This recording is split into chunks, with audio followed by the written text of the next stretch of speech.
buenas a todos, ¿cómo andan? Les doy la bienvenida a Historias para un Café. Nos movemos nuevamente a Anatolia, aunque en parte. ¿Por qué digo esto? Principalmente porque la cultura que vamos a conocer hoy no estuvo siempre en Anatolia.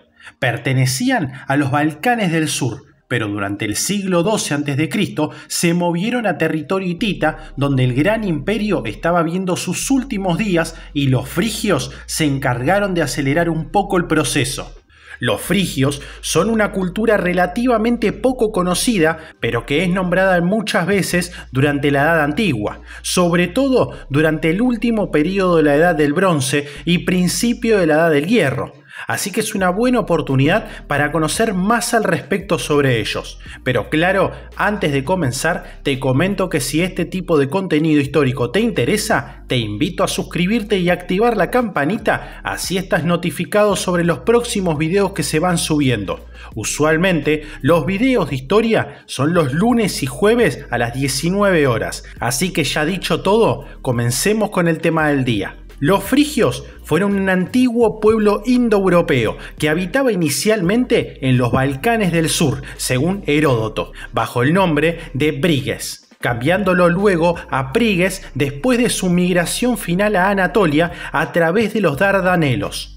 El estado de Frigia surgió en el siglo VIII a.C.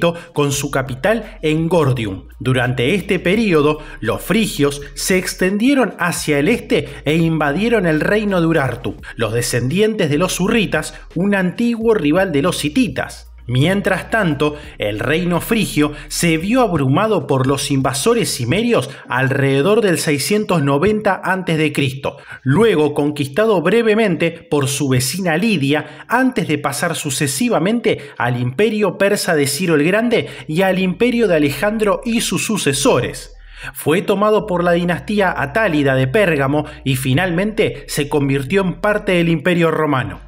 La última mención de la lengua frigia en la literatura data del siglo V después de Cristo y probablemente se extinguió antes del siglo VIII.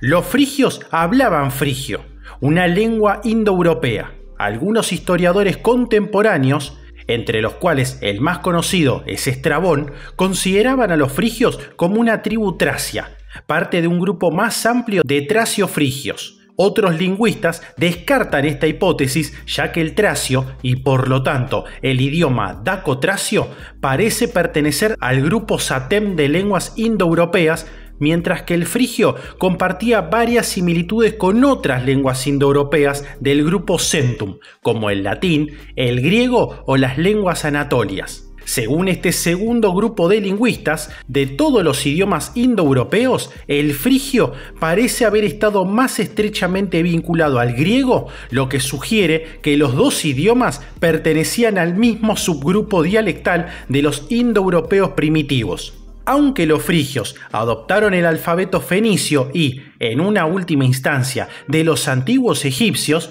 solo se han encontrado unas pocas docenas de inscripciones en el idioma frigio, principalmente funerarias. Gran parte de lo que se cree que se conoce de Frigia es información de segunda mano de fuentes griegas. Basados en evidencia arqueológica, algunos eruditos como Nicolás Hammond y Eugene Borsa argumentan que los frigios eran miembros de la cultura lucasiana, que emigraron a los Balcanes del Sur durante la Edad del Bronce final. A menudo se usa una fecha convencional, el 1800 a.C., para la llegada, tradicionalmente de Tracia, de los briges o mushki prefrigios, correspondiente al final del Imperio hitita. Después de esta fecha, Frigia conservó una identidad cultural separada. En la iconografía griega clásica, el troyano Paris está representado como no griego por su gorro frigio, que fue usado por Mitra y sobrevivió a las imágenes modernas como el gorro de la libertad de los revolucionarios estadounidenses y franceses. Frigia desarrolló una avanzada cultura de la Edad del Bronce. Las tradiciones más tempranas de la música griega están en parte conectadas con la música frigia, transmitida a través de las colonias griegas en Anatolia, especialmente el modo frigio, que se consideraba el modo bélico en la música griega antigua. Midas, rey frigio, el rey del toque dorado, fue instruido en música por el mismo Orfeo, según el mito. Otro invento musical que vino de Frigia fue el aulos, un instrumento de caña con 2 tubos. Marcias, el sátiro, que primero construyó el instrumento utilizando el asta hueca de un ciervo, era un seguidor frigio de Cíbeles. Compitió imprudentemente en la música con el Apolo olímpico e inevitablemente perdió, con lo cual el Apolo despellejó vivo a Marcias y provocativamente colgó su piel del propio árbol sagrado de Cíbeles, un pino. Después del colapso del Imperio hitita a principios del siglo XII a.C., el vacío político en Anatolia central occidental se llenó con una ola de migrantes indoeuropeos y pueblos del mar, incluidos los frigios, que establecieron su reino con la capital en Gordium. Actualmente se desconoce si los frigios participaron activamente en el colapso de la capital hitita Atusa o si simplemente se trasladaron al vacío dejado por el colapso de la hegemonía hitita.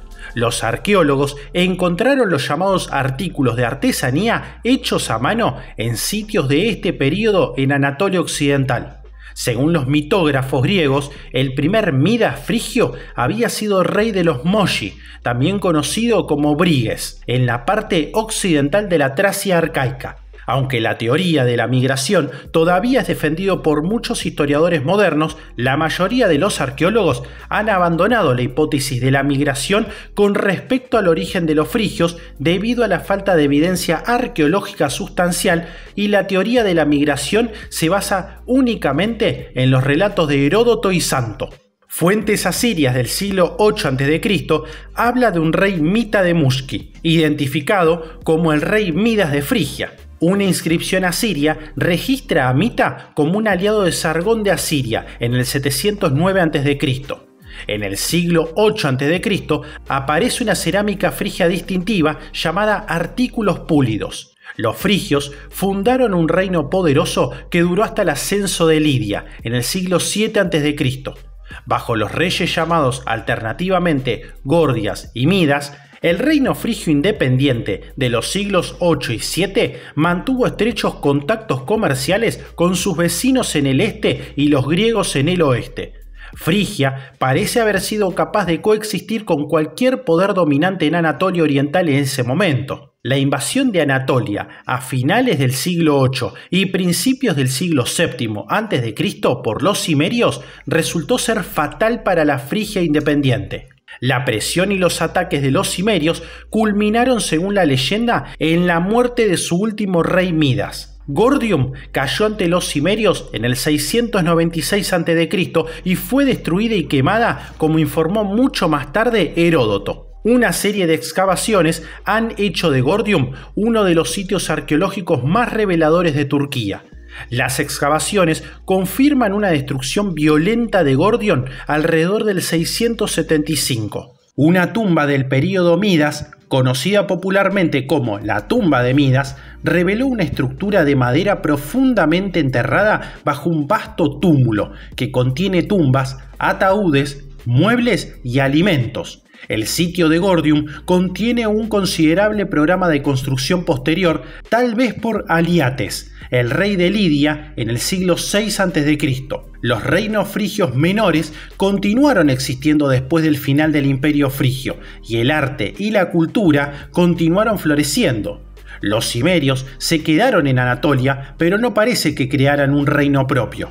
Los lidios rechazaron a los cimerios en la década del 620 y Frigia fue subsumida en un imperio de Lidia de corta duración. La parte oriental del antiguo imperio frigio cayó en manos de los medos en el 585. Bajo el proverbialmente rico rey Creso, que reinó entre el 560 y el 546 a.C., Frigia siguió siendo parte del imperio de Lidia, que se extendía hacia el este hasta el río Alis. Puede existir un eco de conflicto con Lidia y tal vez una referencia velada a los rehenes reales en la leyenda de Adrastus, el hijo de un rey Gordias, con la reina Eurynome.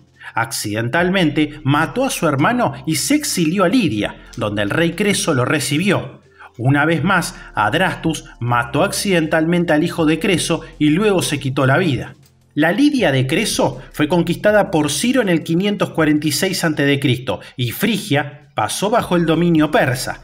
Después de que Darío se convirtiera en emperador persa en el 521, rehizo la antigua ruta comercial hacia el camino real persa e instituyó reformas administrativas que incluían el establecimiento de satrapías o provincias.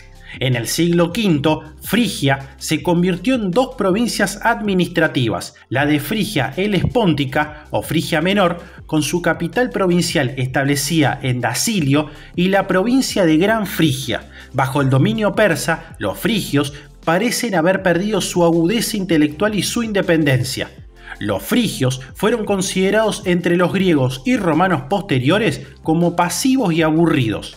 Los frigios permanecieron sujetos a los reinos helenísticos que gobernaban el área y luego al Imperio Romano, pero los frigios conservaron su cultura y su idioma hasta que se extinguieron en el siglo V. Según la religión, Cíbeles era la Gran Madre, como la conocían los griegos y los romanos, quien originalmente era adorada en las montañas de Frigia, donde se la conocía como Madre de la Montaña. En su forma típica frigia, lleva un vestido largo con cinturón, un polo, que es un tocado cilíndrico alto, y un velo que cubre todo el cuerpo. La versión posterior de Cíbeles fue establecida por un alumno de Fidias, el escultor Agorácrito, y se convirtió en la imagen más ampliamente adoptada por los seguidores en expansión de Cíbeles, tanto en el mundo del Egeo como en Roma. La muestra humanizada, aunque todavía entronizada, con la mano apoyada en un león asistente y el otro sosteniendo el tímpanum, un tambor de marco circular similar a una pandereta. Los frigios también veneraban a Sabacios, el cielo y el Padre Dios representados a caballo. Aunque los griegos asociaron a Sabacios con Zeus, las representaciones de él, incluso en la época romana, lo muestran como un dios jinete. Sus conflictos con la diosa madre indígena, cuya criatura era el toro lunar, se pueden deducir de la forma en que el caballo de Sabacios coloca un casco sobre la cabeza de un toro, en un relieve romano en el Museo de Bellas Artes de Boston. El nombre del primer rey mítico conocido fue Nanacus, también conocido como Anacus. Este rey residía en Iconio, la ciudad más oriental del reino de Frigia en ese momento, y después de su muerte, a la edad de 300 años, una gran inundación abrumó al país, como había predicho un antiguo oráculo. El siguiente rey mencionado en las fuentes clásicas existentes se llamaba Manis o Mazdes. A partir de entonces, el reino de Frigia parece haber estado fragmentado entre varios reyes. Uno de los reyes fue Tántalo, que gobernó la región noroeste de Frigia, alrededor del monte Sípilo. Tántalo fue castigado incesantemente en Tártarus porque supuestamente mató a su hijo Pelops y lo ofreció en sacrificio a los atletas olímpicos, una referencia a la supresión del sacrificio humano.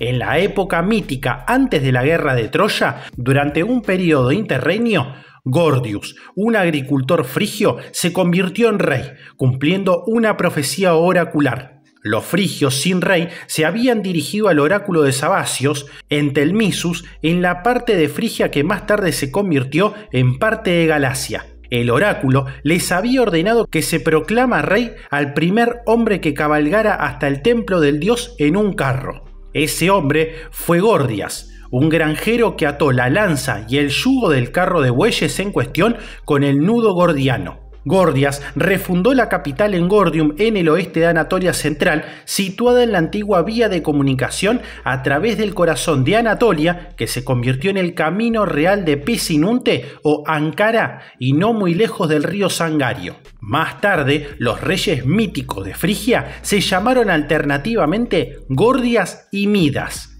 Mitos rodean al primer rey Midas, conectándolo con un cuento mitológico sobre Atis. Esta figura sombría residía en Pessinus e intentaba casar a su hija con el joven Atis, a pesar de la oposición de su amante Acdestis y su madre, la diosa Cíbeles. Cuando Acdestis o Cíbeles aparecen y lanzan la locura sobre los miembros del banquete de bodas. Se dice que Midas murió en el caos que siguió. También se dice que se asoció con Sileno y otros sátiros y con Dionisio, que le concedió el famoso toque dorado.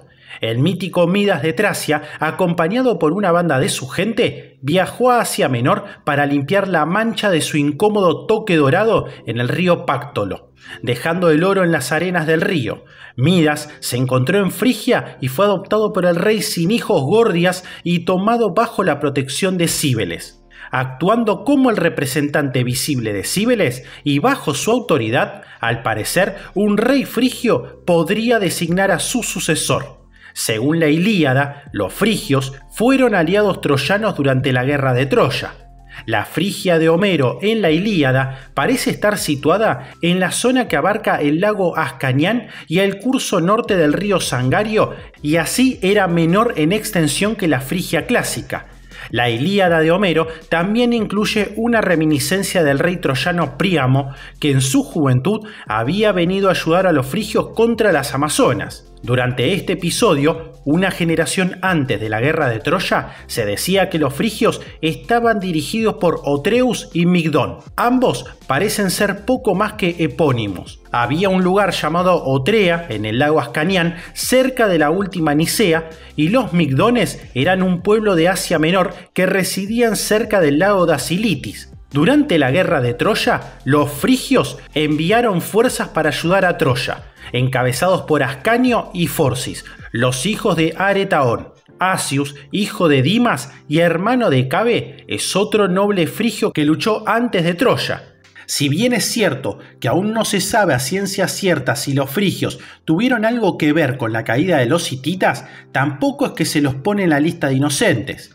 Es por lo menos fortuita su llegada a un territorio vacío. Es por eso que se piensa que quizás no fueron los principales protagonistas de la caída de los hititas, pero es probable que algo tuvieran que ver, aunque sea desde el punto amenazante. Quizás solo estuvieron a la distancia correcta. A los hititas no les faltaba enemigos y estaban amenazados en todas las direcciones. No sería raro que los frigios miraran desde los Balcanes sabiendo lo que se avecinaba y estando listos para entrar al escenario cuando el momento sea apropiado. Hasta entonces no eran una cultura que haya destacado demasiado en los Balcanes. Pero una vez conquistado ese nuevo territorio en Anatolia, las cosas empezaron a cambiar, al menos hasta que los persas mostraron su poder y los frigios prefirieron evitar una guerra que sabían que iban a perder. Hoy en día ya no hay vestigios de los frigios más que esos siglos de brillo que tuvieron en Anatolia y que lamentablemente se apagó frente a los grandes imperios que luego se los fueron pasando de un gobierno a otro hasta que finalmente la cultura frigia simplemente se desvaneció con el correr del tiempo en el siglo V. Espero que el video haya sido útil para conocer esta pequeña porción de la historia sobre una cultura pocas veces mencionada, pero que de alguna manera tuvo su protagonismo en un momento importante de la historia, como fue la caída y posterior ocupación del territorio hitita, que permitió que el tablero de naciones cambie. En caso de que quieras agregar algo de información o corregir algún dato erróneo, te invito a dejar tu comentario, eso sí, con respeto a los otros usuarios. En caso de que te haya gustado el video, podés dejar un pulgar arriba y si querés ver futuros videos de historia, podés suscribirte que es gratis y te mantiene al tanto del próximo contenido. Esto ha sido Historias para un Café. Te mando un saludo y nos estaremos viendo en un próximo video. Hasta pronto.